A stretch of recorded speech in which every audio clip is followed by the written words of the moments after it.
Welcome to Janabheri news. ముందుగా headlines చూద్దాం.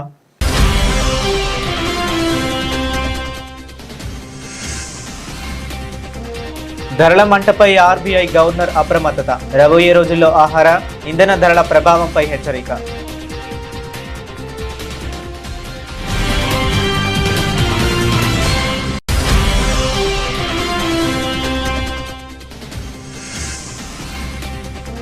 దేశంలో ప్రమాదాల నివారణకు కఠిన చర్యలు. రాజ్యసభ వేదికగా కేంద్ర మంత్రి నితిన్ గడ్కరీ కీలక వ్యాఖ్యలు.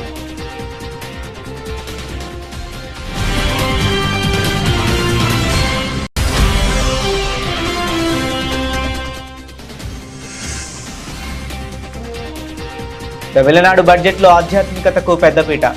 5 ఏళ్లలో 3000 దేవాలయాల పునరుద్ధరణ చేపడతామన్న ఆర్థిక మంత్రి.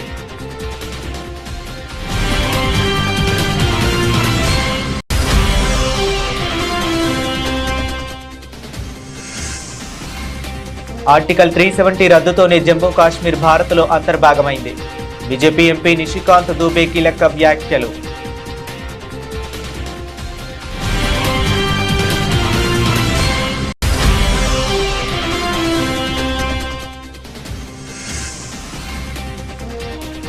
ఆర్టికల్ 370 రద్దుకు 7 ఏళ్లు.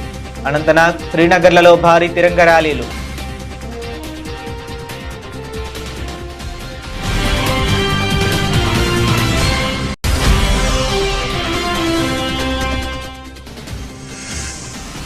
అమరావతి రాజధాని పనులపై మంత్రుల ఉన్నత స్థాయి సమీక్ష. వేగంగా నిర్మాణాలు పూర్తి చేయాలని ఆదేశాలు.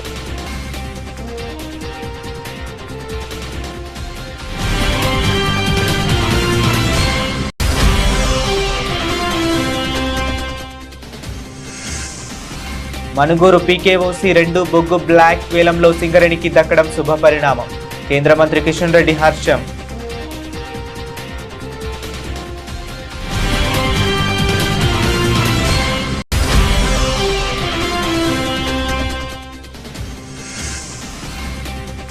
దేవరపల్లిలో వైఎస్ జగన్ పర్యటన. పొగాకు కొనుగోలు కేంద్రాన్ని సందర్శించిన వైఎస్ఆర్సీపీ అధినేత.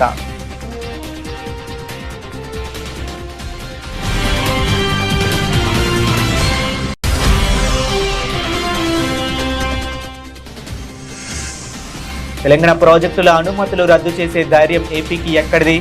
రేవంత్ రెడ్డి ప్రభుత్వంపై మాజీ మంత్రి హరీష్ రావు ధ్వజం.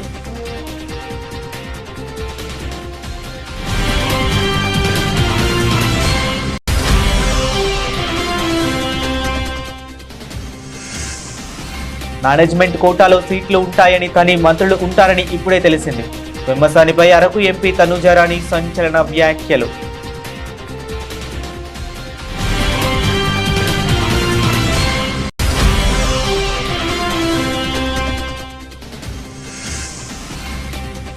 డెహ్రాడూన్లో కామన్వెల్త్ మెడలిస్ట్ ఉన్నతికి ఘన స్వాగతం. తదుపరి లక్ష్యం ఒలింపిక్సేనన్న జుడోకా.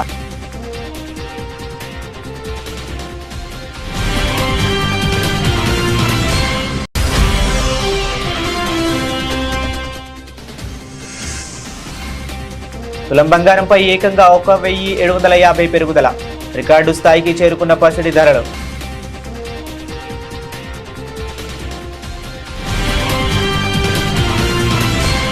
ఇక డీటెయిల్స్ చూస్తే, దేశంలో ద్రవ్యోల్బణ పరిస్థితులపై రిజర్వ్ బ్యాంక్ ఆఫ్ ఇండియా తీపి కబురు అందించింది. ప్రస్తుత ఆర్థిక సంవత్సరానికి గాను సిపిఐ ద్రవ్యోల్బణం అంచనాను మునపటి 5.1% నుంచి 5% తగ్గించినట్లు ఆర్బీఐ గవర్నర్ సంజయ్ మల్హోత్రా తెలిపారు. అయితే ఎల్నినో వల్ల వర్షపాతంపై పడే ప్రభావం, అంతర్జాతీయంగా చమురు ధరల్లో హెచ్చుతగ్గులు మరియు భౌగోళిక రాజకీయ అనిశ్చితులు ద్రవ్యోల్బణానికి సవాలుగా మారే అవకాశం ఉందని ఆయన స్పష్టం చేశారు. భారత ఆర్థిక వ్యవస్థలో ద్రవ్యోల్బణ ఒత్తిళ్ల ప్రస్తుతం పరిమితంగానే ఉన్నప్పటికీ ముందు సవాళ్లు తప్పవని ఆర్బీఐ హెచ్చరించింది. ఆహార ధాన్యాలు, ఇంధనం మరియు ఉత్పత్తి వ్యయాలు పెరిగితే అన్ని రంగాల ధరలపై ప్రభావం చూపే అవకాశం ఉందని గవర్నర్ సంజయ్ మల్హోత్రా పేర్కొన్నారు. వర్షపాతం తగ్గడం, గ్లోబల్ మార్కెట్లో క్రూడ్ ఆయిల్ ధరలకు అనుబంధంగా ఉండే అస్థిరతలు కొనుగోలు శక్తిని ప్రభావితం చేయవచ్చని విశ్లేషించారు. పరిస్థితిని నిరంతరం సమీక్షిస్తున్నామని, ధరలు అదుపులో ఉండేలా ఆర్బీఐ తగిన చర్యలు తీసుకుంటుందని గవర్నర్ స్పష్టం చేశారు. While CPI inflation increased to 4.4% in June after remaining below target for 16 consecutive months, it turned out to be lower by 30 basis points than what was our earlier projections. The increase in June was primarily due to higher food, fuel, and fuel-induced inflation in select categories such as restaurant services. Notwithstanding the pressure from higher input costs, core inflation, which excludes food and fuel, remained unchanged at 3.9% in May and June. Core inflation, excluding precious metals, was even lower, 2.3 to 2.5% during this period. Going forward, El Nino impact on temporal and spatial rainfall distribution continues to remain a major risk, although proactive supply management and adequate stock of food grains should provide comfort. Global oil prices have remained highly volatile, with sharp two-way movements triggered by geopolitical developments. This blurs the near-term outlook.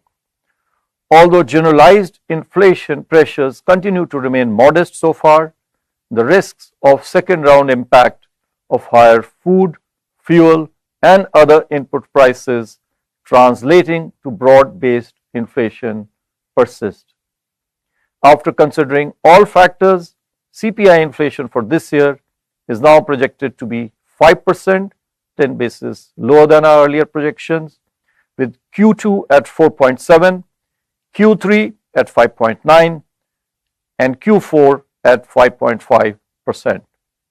Inflation for Q1 is projected at 5.3%, with risks being evenly balanced. దేశంలో రోజురోజుకు పెరుగుతున్న road ప్రమాదాలు, వాటి వల్ల సంభవిస్తున్న ప్రాణ నష్టంపై కేంద్ర road రవాణా మరియు రహదారుల శాఖ మంత్రి నితిన్ గడ్కరీ రాజ్యసభలో తీవ్ర ఆందోళన వ్యక్తం చేశారు. మన దేశంలో ఏటా దాదాపు 1.80 లక్షల మంది రోడ్డు ప్రమాదాల్లో ప్రాణాలు కోల్పోతున్నారని, ఇది అత్యంత బాధాకరమైన విషయమని ఆవేదన వ్యక్తం చేశారు. రహదారుల మౌలిక వస్తువులు మెరుగుపడినప్పటికీ ప్రజల ప్రవర్తన మరియు ట్రాఫిక్ నిబంధనల పాటింపులోపే మార్పు రావాల్సి ఉందన్నారు.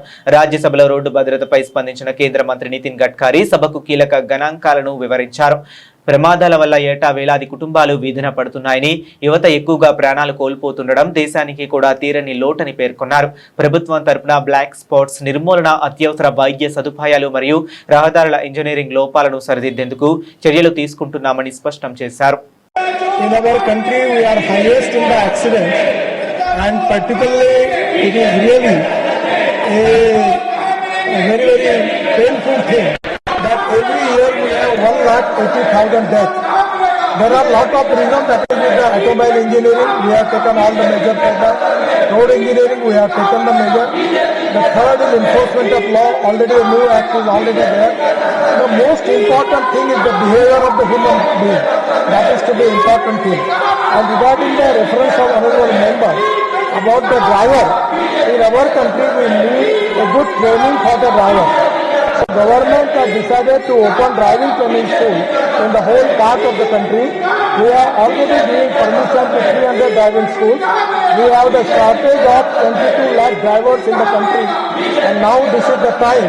I appeal all the members of parliament that every tehsil place we are now giving driving training school, and that scientific training of the driver is very important regarding the lane discipline, regarding the rules of the road, and that we can save the accident and life of the people.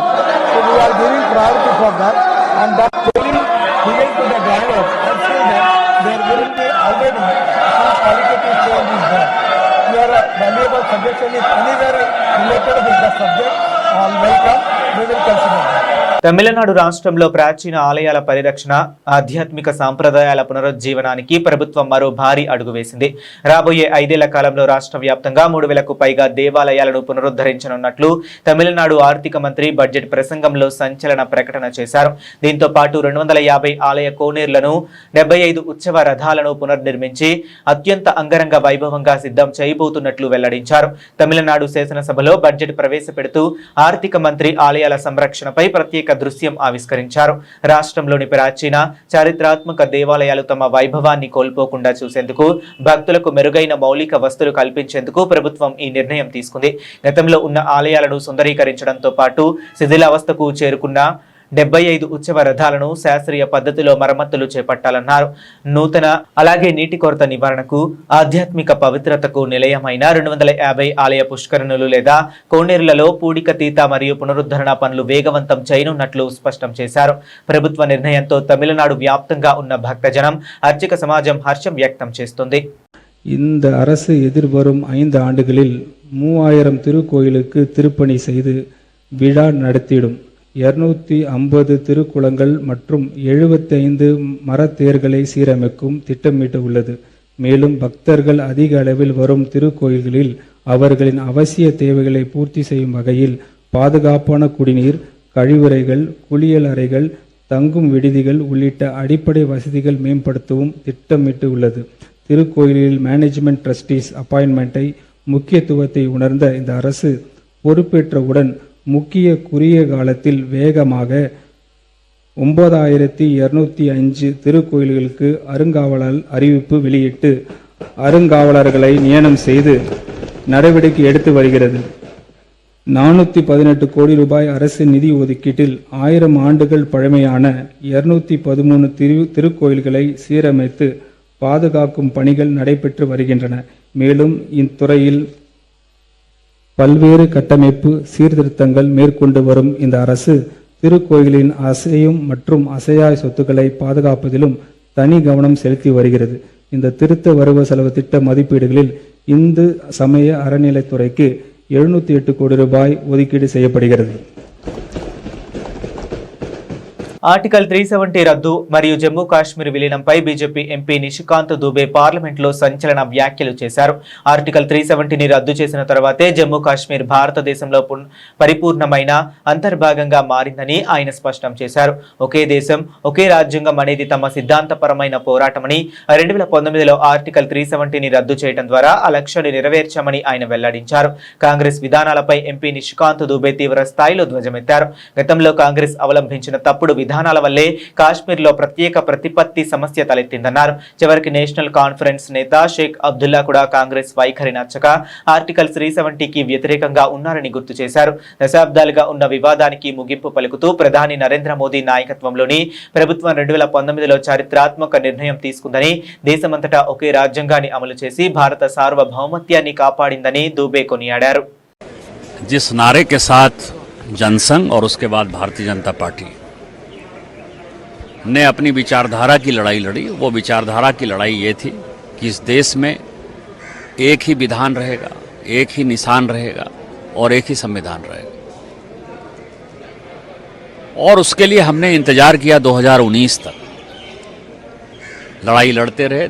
जब माननीय मोदी जी इस देश के प्रधानमंत्री हुए, अमित शाह जी देश के गृह मंत्री हुए, हमने धारा 370 खत्म किया और उसके आधार पर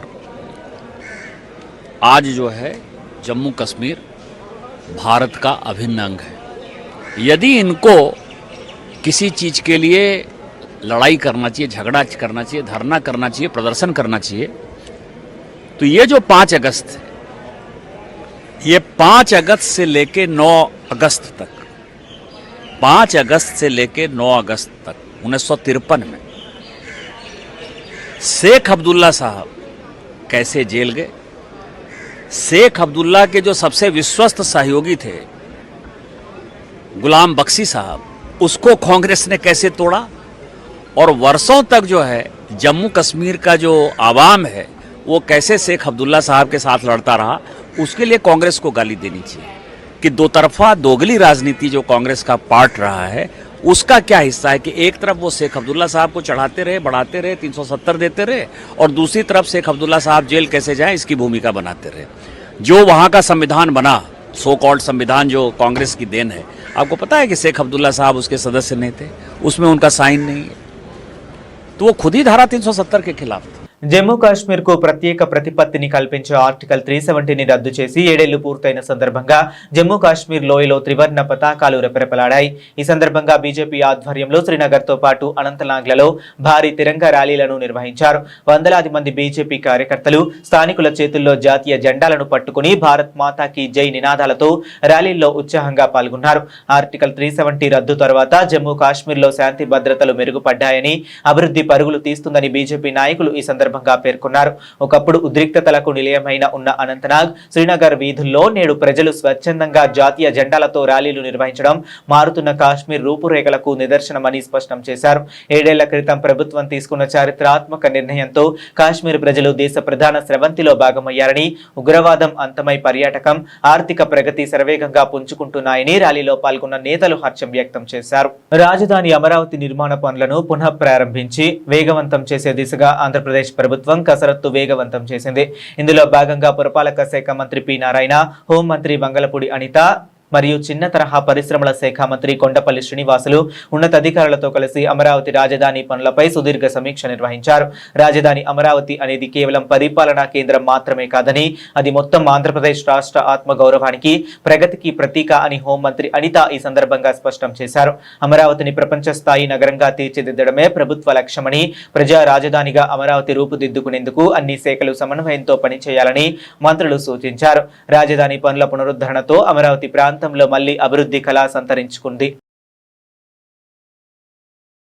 ఓవరాల్గా చెప్పాలంటే ఆంధ్రప్రదేశ్ భవిష్యత్తు అనేది ఇక్కడ మనకి చాలా క్లియర్గా కనిపిస్తూ ఉంది. ఆంధ్రప్రదేశ్ భవిష్యత్తు అనే కన్నా ఆంధ్రప్రదేశ్ తాలూకా ఆత్మగౌరవం అనేది కూడా ఒక మాట చెప్పుకోవాలి. ఎందుకంటే రాష్ట్ర విభజన జరిగిన తర్వాత ఒక రాజధాని అమరావతిని మనం ఏర్పాటు చేసుకొని ఆ రోజు గౌరవ నరేంద్ర మోడీ గారిని ఇక్కడ తీసుకురావటం, ఇక్కడ శంకుస్థాపన చేసుకోవటం, అదే సందర్భంలో అసెంబ్లీలోని కూడా ఈ తీర్మానం ప్రవేశపెట్టినప్పుడు అప్పుడు ప్రతిపక్ష నాయకుడు, ఇప్పుడు పులివెందుల ఎమ్మెల్యే, గొడ్లపాటి నాయకుడు జగన్మోహన్ రెడ్డి కూడా ఇక్కడే ఉండాలి రాజధాని అని చెప్పిన సందర్భాన్ని కూడా ఈ సందర్భం గుర్తు చేయాలి.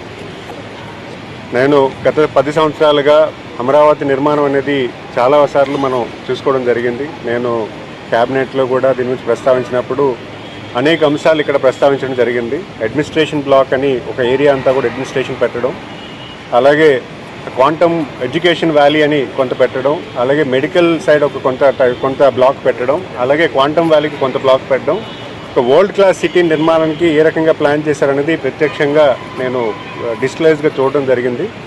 ఈరోజు ప్రత్యక్షంగా నేను ప్రతి బిల్డింగ్ కూడా విజిట్ చేయడం జరిగింది. ప్రధానంగా ఉన్నటువంటి సెక్రటరియట్ బిల్డింగ్, అలాగే అసెంబ్లీ బిల్డింగ్, అలాగే ఉన్నటువంటి ఎమ్మెల్యే క్వార్టర్సు, అలాగే ఐఏఎస్ క్వార్టర్స్ ఏవైతే ఉన్నాయో అవన్నీ కూడా కొంచెం వ్యక్తిగతంగా వెళ్ళడం చూడడం జరిగింది. చాలా సంతోషం అనిపిస్తుంది. ఎందుకంటే విడిపోయిన సింగరేణి సంస్థకు కేంద్ర ప్రభుత్వం నుంచి మరో తీపి కబురు అందించింది. భద్రాద్రి కొత్తగూడెం జిల్లా మనుగురు పరిధిలోని పీకేఓసి 2 డీప్ సైడ్ బొగ్గు బ్లాక్ ఈ వేలంలో సింగరేణి యాజమాన్యం దక్కించుకోవడంపై కేంద్రం బొగ్గు గనుల శాఖ మంత్రి జి కిషన్ రెడ్డి సంతోషం వ్యక్తం చేశారు. కేంద్ర మంత్రిగా బాధ్యతలు చేపట్టినప్పటి నుంచి తెలంగాణ ప్రభుత్వంతో సంప్రదింపులు జరుపుతూ సింగరేణికి పూర్తి సహకారం అందిస్తున్నామని ఆయన తెలిపారు. సంస్థ ఆర్థిక ప్రయోజనాలు, భవిష్యత్తును దృష్టిలో ఉంచుకొని వేలంలో ఈ గనిని దక్కించుకునేలా ప్రోత్సహించినట్లు వెల్లడించారు. సుమారు 180 మిలియన్ టన్నుల బొగ్గు నిల్వలు ఉన్న ఈ గని ద్వారా వచ్చే 25 ఏళ్ల పాటు వార్షికంగా 6 మిలియన్ టన్నుల ఉత్పత్తి సాధ్యమవుతుందని, తద్వారా వేలాది మందికి ఉపాధి అవకాశాలు లభించడంతో పాటు తెలంగాణ ఇంధన అవసరాలు నెరవేరుతాయని ఆయన వెల్లడించారు.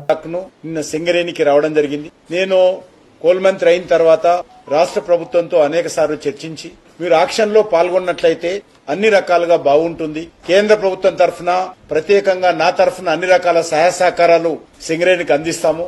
కాబట్టి మీరు సింగరేణిని దృష్టిలో పెట్టుకుని, సింగరేణి భవిష్యత్తును దృష్టిలో పెట్టుకుని ఈ యొక్క ఆక్షన్ లో రావాలని కోరడం జరిగింది. ధర్మిలా ఈ రోజు తెలంగాణకు సంబంధించినటువంటి ఈ యొక్క PKOC deep side coal block auction లో నిన్న సింగరేణికి రావడం జరిగింది. అనేక మంది ఇందులో వేలంలో పాల్గొనడానికి ముందుకొచ్చినప్పుడు కూడా మా సింగరేణి భవిష్యత్తును దృష్టిలో పెట్టుకుని దయచేసి సహకరించండి.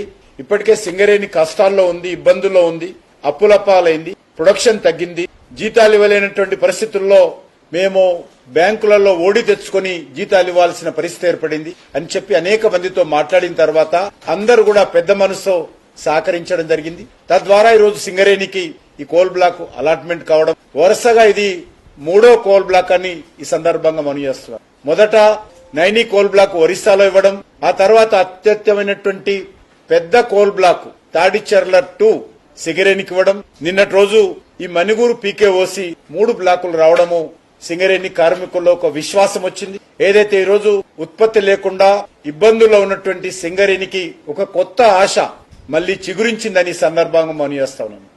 తూర్పు గోదావరి జిల్లా దేవరపల్లిలో వైఎస్ఆర్సీపీ అధినేత మాజీ ముఖ్యమంత్రి వైఎస్ జగన్మోహన్ రెడ్డి పర్యటిస్తున్నారు.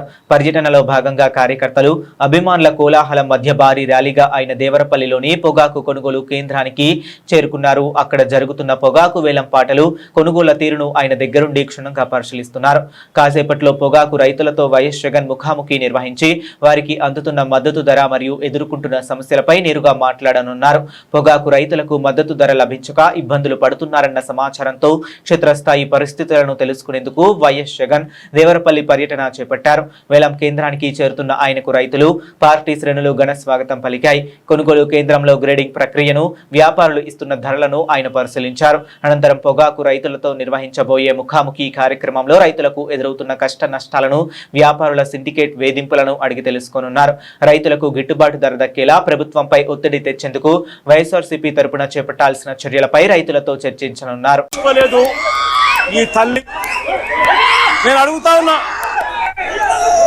ఒకసారి వైఎస్ఆర్ కాంగ్రెస్ పార్టీ ప్రభుత్వం అంటే 2023-24 వైఎస్ఆర్ కాంగ్రెస్ పార్టీ ఒకసారి గమనించినట్లయితే పొగాకు రైతులకు సంబంధించి 2023-24 మధ్య మన చివరి ఏడాదిలో ధరను గమనిస్తే రాష్ట్ర వ్యాప్తంగా అంటే ఉత్తరాది ప్రాంతం, దక్షిణాది ప్రాంతం 2 ప్రాంతాలు కలిపితే రాష్ట్ర యావరేజ్, రాష్ట్ర సగటు ధర 289 రూపాయలు 2023-24 మధ్య కొనుగోలు జరిగాయి. హైయెస్ట్ రేటు 411 రూపాయలు చొప్పున కొనుగోలు జరిగింది. నేను అడుగుతా ఉన్నా, ఈ విషయం నేను చెప్పింది press information bureau press information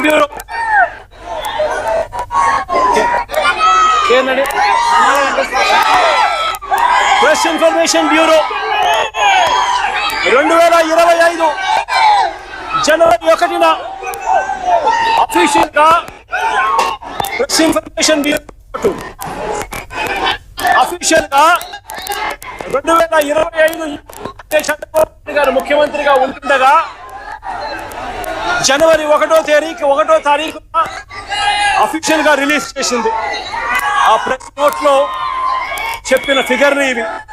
2023-24లో దక్షిణ ప్రాంతం, ఉత్తరాది ప్రాంతాలు 2 ప్రాంతాల యావరేజ్ 289 రూపాయలు చొప్పున 2023-24లో రాష్ట్ర రైతులకు లభించింది అని. అదే మాదిరిగా హైయెస్ట్ రేటు 411 రూపాయలకు గోదావరి నది యాజమాన్య బోర్డు సమావేశ ఎజెండాలలో తెలంగాణ ప్రాజెక్టుల అనుమతుల రద్దు అంశాన్ని చేర్చడంపై బీఆర్ఎస్ రథసారథి మాజీ మంత్రి హరీష్ రావు తీవ్ర స్థాయిలో విరుచుకుపడ్డారు. కేసీఆర్ ప్రభుత్వంలో శ్రమించి సాధించిన కాళేశ్వరం, సీతారామ సహా 7 కీలక ప్రాజెక్టుల అనుమతులను రద్దు చేయాలని ఆంధ్రప్రదేశ్ ప్రభుత్వం ప్రతిపాదిస్తే దాన్ని జీఆర్ఎంబీ బోర్డు ఎజెండాలో ఎలా పెడుతుందని నిలదీశారు. తెలంగాణ నోటికాడ ముక్కను లాక్కునేందుకు పొరుగు రాష్ట్రం కుట్రలు చేస్తుంటే రాష్ట్రంలోని కాంగ్రెస్ ప్రభుత్వం ఏం చేస్తుందని ఆగ్రహం వ్యక్తం చేశారు. అధికారంలోకి వచ్చిన నాటి నుంచి కాంగ్రెస్ ప్రభుత్వం తెలంగాణకు ఒక్క కొత్త ప్రాజెక్టు అనుమతి కూడా తేలేకపోగా గతంలో బీఆర్ఎస్ ప్రభుత్వం తెచ్చిన అనుమతులు కూడా కాపాడుకోలేకపోతుందని మండిపడ్డారు. తెలంగాణ ప్రయోజనాలను పనంగా పెడుతున్న ఈ చేతకాని ప్రభుత్వ వైఖరిని ప్రజలు గమనిస్తున్నారని, వెంటనే జీఆర్ఎంబీ ఎజెండా నుంచి ఆ అంశాలను తొలగించేలా చర్యలు తీసుకోవాలని హరీష్ రావు డిమాండ్ చేశారు.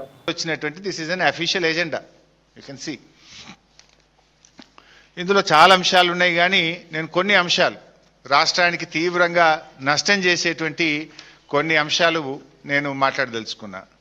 ఎజెండా నంబర్ 18.3.6 ఇది పేజ్ నంబర్ వచ్చేసి 15. 18.3.6 The following projects were taken up by the state of Telangana after bifurcation, and the projects are cleared by TAC during the year 2018 to 25. ఈ కింది ప్రాజెక్టులు తెలంగాణ రాష్ట్ర ప్రభుత్వం రాష్ట్రం ఏర్పడ్డాక కట్టుకున్నది, వాటికి టీఏసీ అనుమతులు ఇచ్చారు. ఏంటి అవి? Kaleshwaram lift irrigation project 240 TMC, Choutuppal Hanumanth Reddy lift irrigation 0.8 TMC, Chinna Kaleshwaram 4.5 TMC, Chanaka Korata 1.2 TMC, Modikunta Vagu project 2.047 TMC, Kadem Gudem lift irrigation 3 TMC, integrated Seetharama lift irrigation project 67.5 టీఎంసీలు. సో ఈ ప్రాజెక్టులన్నిటికీ the government of AP have addressed MOWR, CWC from time to time duly protesting against these projects taken by the state of Telangana in Godavari Basin in violation of Act 2014 and requested to issue instructions to stop these projects and review the clearances of Kaleshwaram lift irrigation and other 6 projects by TAC, CWC, Government of India. అని ఏమంటాడు? The TAC clearances to the above projects may be reviewed. ఇప్పుడు కొత్తగిచ్చుడు కాదు, ఇప్పటికే ఆనాడు కేసీఆర్ గారి నాయకత్వంలో ఈ 7 ప్రాజెక్టులకు మేము అనుమతులు తెస్తే ఈ ఇచ్చిన అనుమతుల్ని రివ్యూ చేయాలి అని ఆంధ్రప్రదేశ్ ప్రతిపాదించింది. GRMB వాడు ఎజెండాలో పెట్టేసిండు. కొత్త ప్రాజెక్టులకు అనుమతులు ఇవ్వడం కాదు, ఇచ్చిన ప్రాజెక్టుల అనుమతులు రద్దు చేయండి, తెలంగాణ నోటికాడ బుక్క లాక్కోండి. ఇప్పుడు ఖమ్మంలో నీళ్లు నడుస్తున్నాయి, సీతారామ నీళ్లు ఇలా ఖమ్మం జిల్లాలో పారుతున్నాయి, సాగునీరు వస్తున్నాయి అంటే ఆనాడు కేసీఆర్ గారు తెచ్చిన అనుమతులు బీఆర్ఎస్ నిర్మించింది. అంటే ఇచ్చిన అనుమతులు రద్దు చేయాలని కాళేశ్వరంకు, సీతారామకు, అన్ని ప్రాజెక్టులకు 7 ప్రాజెక్టుల అనుమతులు రద్దు చేయాలని చెప్పి ఇలా ఆంధ్రప్రదేశ్ ప్రతిపాదిస్తే GRMB ఎజెండాలో పెట్టడం జరిగింది. దీన్ని ఎట్లా అర్థం చేసుకోవాలి? అసలు GRMBలో రెండు రాష్ట్రాలు ఉంటాయి. కేంద్ర సహాయ మంత్రి పెమ్మసాని చంద్రశేఖర్ లక్ష్యంగా వైఎస్ఆర్సీపీ ఎంపీ గుమ్మత తనూజారాణి తీవ్ర స్థాయిలో విరుచుకుపడ్డారు. వైఎస్ఆర్సీపీ అధినేత మాజీ సీఎం వైఎస్ జగన్మోహన్ రెడ్డిపై పెమ్మసాని చేసిన వ్యాఖ్యలకు కౌంటర్ ఇస్తూ ఆమె సంచలన ఆరోపణలు చేశారు. మేనేజ్మెంట్ కోటాలో కాలేజీ సీట్లు ఉంటాయని విన్నామని, కానీ మేనేజ్మెంట్ కోటాలో ఏకంగా మంత్రులే ఉంటారని ఇప్పుడే తెలిసిందంటూ తీవ్ర ఎద్దేవా చేశారు. కనీస అర్హత కూడా లేకుండా జగన్ గారి గురించి మాట్లాడే కనీస అర్హత కూడా పెమ్మసానికి లేదని స్పష్టం చేశారు. ప్రజా సమస్యలను గాలికి వదిలేసి ప్రతిపక్ష నాయకులపై వ్యక్తిగత విమర్శలు చేయటమే పనిగా పెట్టుకున్నారని ధ్వజమెత్తారు. ఇప్పటికైనా నిబంధనలు, పదవి మర్యాదలు తెలుసుకొని మాట్లాడాలని, లేకపోతే ప్రజలే తగిన బుద్ధి చెబుతారని ఎంపీ తనూజారాణి హెచ్చరించారు. ఈరోజు మన దేశంలో బ్లాక్ టికెట్లు దొరుకుతాయని చెప్పి మనందరికీ తెలుసు.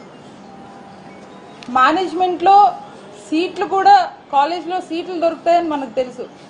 కానీ ఫర్ ద ఫస్ట్ టైం రాజకీయాల్లో కూడా మేనేజ్మెంట్ మంత్రులు ఉంటారని చెప్పి మనం చెప్పుకోవచ్చు. ఈరోజు డాలర్లతో రాజకీయాలు చేసిన మీరు ప్రజలు అభిమానంతో, ప్రజల అండతో తరతరాలు రాజకీయాలు చేస్తూ ఈరోజు ఓడినప్పటికీ 40% ఓట్ షేర్ ఉన్న నాయకుడి గురించి, జగన్మోహన్ రెడ్డి గారి గురించి మాట్లాడే అర్హత మీకు లేదని చెప్పి ఈ మీడియా ముఖంగా తెలియజేస్తాం. పదవిలో ఉండి ఈరోజు ఇంత అసత్యాలు మాట్లాడడం నిజంగా మీ యొక్క ఇర్రెస్పాన్సిబిలిటీ క్లియర్ కట్గా తెలుస్తూ ఉంది. 2015లో మీ ప్రభుత్వం ఉన్నప్పుడు ఈరోజు అమరావతికి ఎలా అయితే ఎన్ని వేల ఎకరాలు కావాలన్నారో, ఆ రోజు కూడా భోగాపురంకి ఇంటర్నేషనల్ ఎయిర్పోర్ట్ కావాలంటే అంతే ఎకరాలు కావాలి అని చెప్పి భూమిని సేకరించే ప్రయత్నం చేశారు. 15,000 ఎకరాలు కావాలన్నారు. అక్కడున్న చుట్టుపక్కల ఉన్న గ్రామస్తులందరూ గొడవ పెడితే 10,000కు వచ్చారు. ఒక అంతర్జాతీయ ఎయిర్పోర్ట్ నిర్మాణానికి 10,000 ఎకరాలు ఎందుకు అని నిలదీస్తే 5,000 ఎకరాలు సరిపోతుందన్నారు. ఈవెన్ ఇంటర్నేషనల్ ఎయిర్పోర్ట్స్ వేటికైనా కూడా 2000 acres మాత్రమే అవసరం పడొచ్చు అని చెప్పి ఆ రోజు జగన్మోహన్ రెడ్డి గారు నిలదీస్తే దానికి సమాధానం లేకుండా పోయింది. జగన్మోహన్ రెడ్డి గారు అధికారంలోకి వచ్చిన తర్వాత ఈ భూసేకరణ అన్నది జరిగి కామన్వెల్త్ గేమ్స్ లో జుడో విభాగంలో కాంస్య పథకం సాధించి దేశ కీర్తిని నిలబెట్టిన యువ అథ్లెట్ ఉన్నతికి స్వగ్రామం డెహ్రాడూన్ లో ఘన స్వాగతం లభించింది. సొంత నగరానికి చేరుకున్న ఆమెకు స్థానికులు, క్రీడాభిమానులు, కుటుంబ సభ్యులు అత్యంత ఉత్సాహంగా స్వాగతం పలికారు. ఈ సందర్భంగా మాట్లాడిన ఉన్నతి, పసిడి పథకం సాధించడానికే శ్రమించానని, అయితే ఈ కాంస్య తరకు మరింత పట్టుదలను ఇచ్చిందని తెలిపారు. భవిష్యత్తులో జరిగే అంతర్జాతీయ పోటీల్లో స్వర్ణ పథకాలు సాధించడమే కాకుండా ఒలింపిక్స్ కు అర్హత సాధించడమే తన ప్రధాన లక్ష్యమని ధీమా వ్యక్తం చేశారు. కామన్వెల్త్ గేమ్స్ వేదికపై త్రివర్ణ పతాకాన్ని ఎగురవేసిన ఉన్నతి, విజయం వెనుక ఎంతో కష్టం ఉందని ఆమె కోచ్ వెల్లడించారు. పథకం సాధించేందుకు ఉన్నతి పడిన శ్రమను, ఎదుర్కొన్న సవాళ్లను మీడియాకు వివరించారు. ఎన్ని ప్రతికూల పరిస్థితులు ఎదురైనా క్రమం తప్పకుండా శిక్షణ తీసుకుంటూ క్రమశిక్షణతో ముందుకు సాగడం వల్లే ఈ స్థాయికి చేరుకుందని కొనియాడారు. పసిడి కొనుగోలుదారులకు గట్టి షాక్ తగిలింది. హైదరాబాద్ బులియన్ మార్కెట్ లో ఈ రోజు బంగారం ధరలు ఒక్కసారిగా భారీగా పెరిగాయి. గుడ్ రిటర్న్స్ వెబ్సైట్ సమాచారం ప్రకారం ఉదయం గంటల్లో 24 క్యారెట్ల 10 గ్రాముల బంగారం ధరపై ఏకంగా 1750 రూపాయలు పెరగగా 22 క్యారెట్ల తులం బంగారంపై 1600 రూపాయలు పెరిగింది. అంతర్జాతీయ మార్కెట్ ప్రభావంతో పాటు స్థానిక డిమాండ్ పెరగడమే ఈ రికార్డు స్థాయి పెరుగుదలకు కారణమని నిపుణులు విశ్లేషిస్తున్నారు. హైదరాబాద్ మార్కెట్ లో ఈ రోజు నమోదైన ధరల వివరాలు పరిశీలిస్తే 24 క్యారెట్ల 10 గ్రాముల బంగారం ధర 1,45,750 వద్ద ట్రేడ్ అవుతుంది. అలాగే ఆభరణాల తయారీకి ఉపయోగించే 22 క్యారెట్ల 10 గ్రాముల బంగారం ధర 1,33,600కు చేరింది. మరోవైపు 18 క్యారెట్ల బంగారం ధరపై 1,310 రూపాయలు పెరగడంతో 10 గ్రాముల ధర 1,09,310 వద్ద కొనసాగుతుంది. పెళ్లిళ్ల సీజన్ మరియు పండగల వేళ బంగారం ధరలు ఇలా మళ్లీ ఆకాశాన్ని తాకుతుండడంతో కొనుగోలుదారులు తీవ్ర ఆందోళన వ్యక్తం చేస్తున్నారు. బులెటిన్ ముగించే ముందు మరొకసారి హెడ్లైన్స్ చూద్దాం.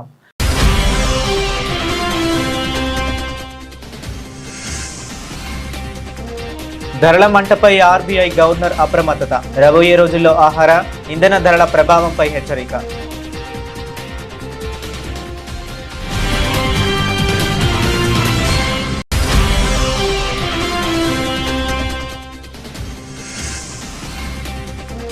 దేశంలో ప్రమాదాల నివారణకు కఠిన చర్యలు, రాజ్యసభ వేదికగా కేంద్ర మంత్రి నితిన్ గడ్కరీ కీలక వ్యాఖ్యలు.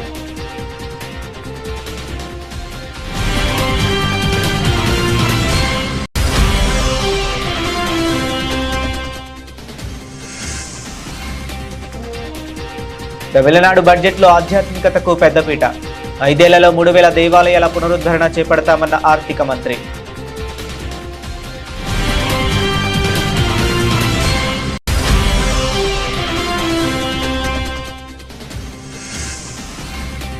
ఆర్టికల్ 370 రద్దుతోనే జమ్మూ కాశ్మీర్ భారత్లో అంతర్భాగమైంది. బీజేపీ ఎంపీ నిషికాంత్ దూబే కీలక వ్యాఖ్యలు.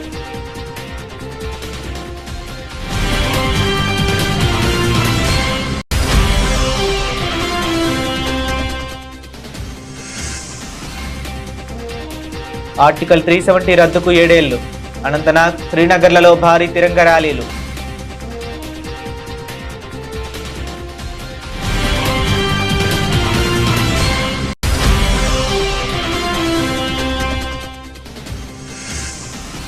అమరావతి రాజధాని పనులపై మంత్రుల ఉన్నత స్థాయి సమీక్ష, వేగంగా నిర్మాణాలు పూర్తి చేయాలని ఆదేశాలు.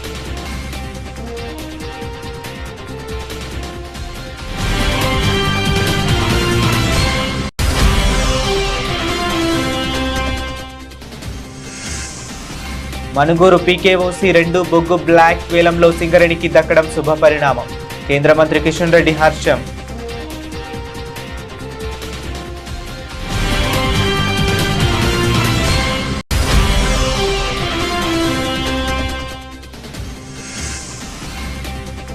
దేవరపల్లిలో వైఎస్ జగన్ పర్యటన, పొగాకు కొనుగోలు కేంద్రాన్ని సందర్శించిన వైఎస్ఆర్సీపీ అధినేత.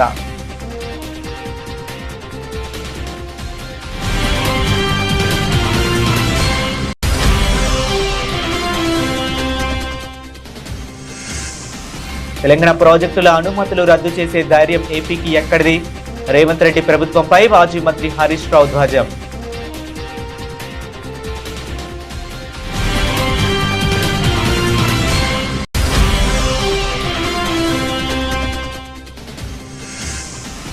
మేనేజ్మెంట్ కోటాలో సీట్లు ఉంటాయని కానీ మంత్రులు ఉంటారని ఇప్పుడే తెలిసింది.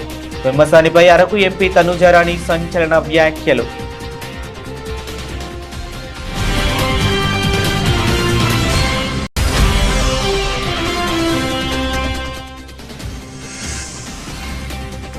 డెహ్రాడూన్లో కామన్వెల్త్ మెడలిస్ట్ ఉన్నతికి ఘన స్వాగతం. తదుపరి లక్ష్యం ఒలింపిక్సేనన్న జుడోకా.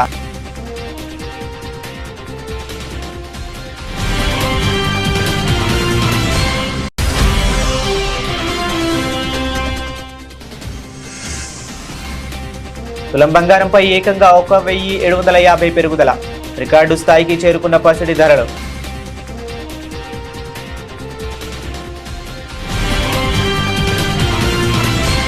ఇవి ఇప్పటి వరకు ఉన్న అప్డేట్స్. మరిన్ని అప్డేట్స్ కోసం కీప్ వాచింగ్.